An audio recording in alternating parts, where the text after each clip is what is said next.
सालों पहले एक नगर में भीमा नामक राजा का शासन हुआ करता था। वह दिल का बहुत अच्छा और अपनी प्रजा को खुश रखने वाला राजा था। अगर किसी को कोई समस्या होती तो राजा तुरंत उसका समाधान कर देता। धन संपत्ति और खूब इज्जत होने के बाद भी राजा की पत्नी दुखी रहती थी। उसके मन में हमेशा से संतान प्राप्ति की चाहत थी, जो सालों से पूरी नहीं हो पाई थी। राजा को भी यह दुख अंदर ही अंदर सताता था। राजा ने कभी अपना दुख खुद पर हावी होने नहीं दिया और पूरे राज्य की लगन से सेवा करते रहते थे।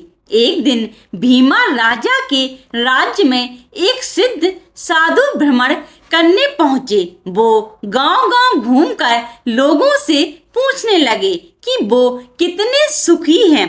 हर किसी का जवाब एक ही था कि हमारे राजा बहुत अच्छे हैं और पूरी प्रजा को खुश रखते हैं। हर किसी के मुख से राजा की तारीफ सुनने के बाद वो साधु राजा के पास पहुंचा। राजा को प्रणाम करने के बाद साहू बोला, हे राजन, तुम्हारे राज्य में हर कोई खुश है। ये सब देखकर मुझे भी बहुत अच्छा लग रहा है। तुम्हारे काम से खुश होकर मैं तुम्हें एक टोकरी दे रहा हूँ। ध्यान रखना कि ये कोई सामान टोकरी नहीं है। तुम इसमें जो भी डालोगे वो चीज 1 से 2 बन जाएंगी।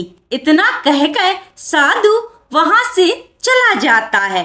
अब राजा टोकरी लेकर सीधे रानी के पास पहुंचा और साधु की सारी बातें बताईं। राजा की बात सुनकर रानी अपने हाथ से एक कंगन उतारकर उस टोकरी में डाल देती है। देखते ही देखते कंगन 1 से 2 हो जाते हैं। यह देखकर राजा व रानी दोनों हैरान होने के साथ ही काफी खुश हुए। दोनों के मन में हुआ कि अब राज्य में किसी चीज की कमी नहीं होगी और प्रजा की खुशी दुगनी हो जाएगी। इस टोकरी से भी हम अपनी प्रजा की ही सेवा करेंगे। कुछ दिनों बाद भोला नाम का एक व्यक्ति अपने परिवार के साथ राजा और रानी से मिलने के लिए पहुंचा। उसके साथ ही पत्नी और नवजात शिशु भी था।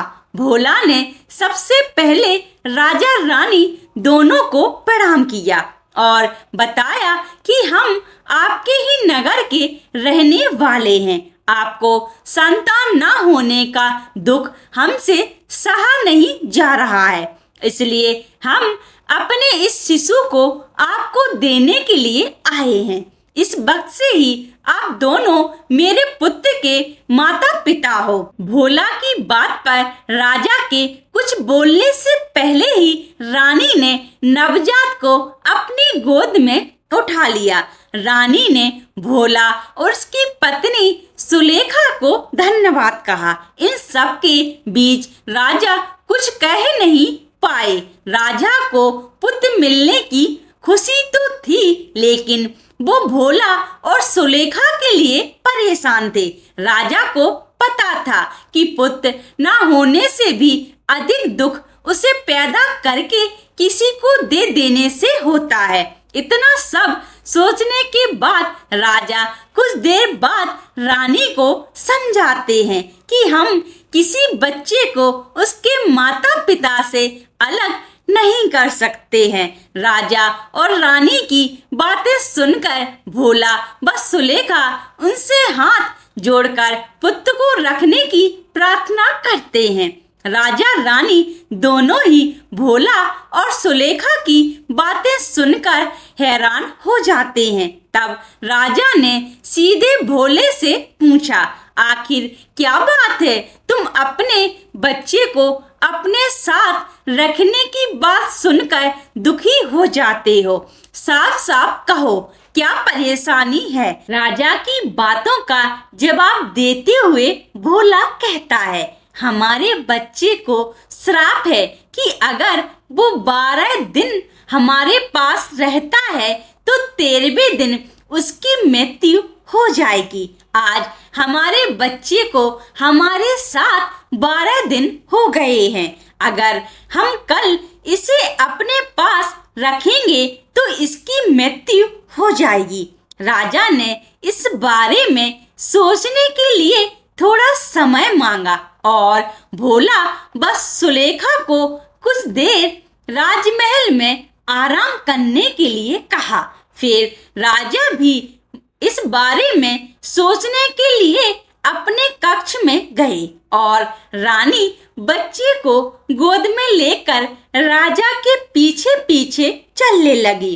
कक्ष में पहुंचकर रानी ने राजा से पूछा, आप आखिर इतने परेशान क्यों हैं? तब राजा ने कहा कि हमारे राज्य में रहने वाला कोई भी परिवार मुझे अपनी संतान देकर सारी जिंदगी रोता रहे, ये मुझे हरगिज मंजूर नहीं है।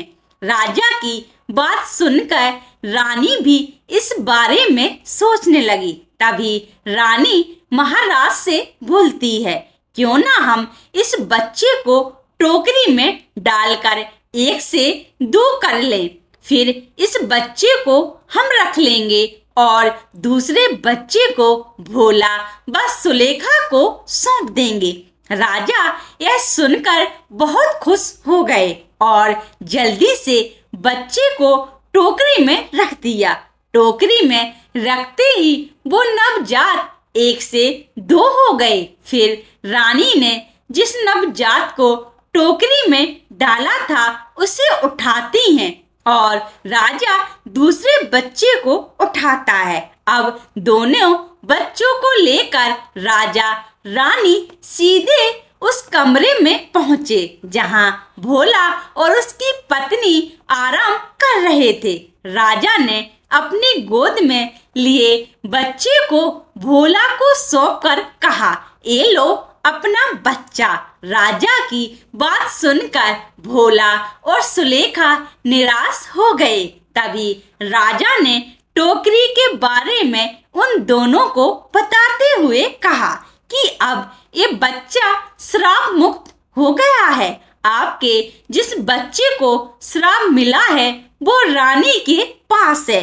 आप दोनों इस शिशु को ले जाएं और इसकी अच्छे से देखभाल करें। राजा की पूरी बात सुनने के बाद भोला और उसकी पत्नी खूब खुश हुए और बच्चे को लेकर चले गए। राजा रानी भी बच्चा पाकर खुश थे। उन्होंने खूब अच्छी तरह से बच्चे का पालन पोषण किया। वो बच्चा भी बड़ा होकर एक अच्छा राजकुमार बना और माता पिता पर राज्य का नाम रोशन किया।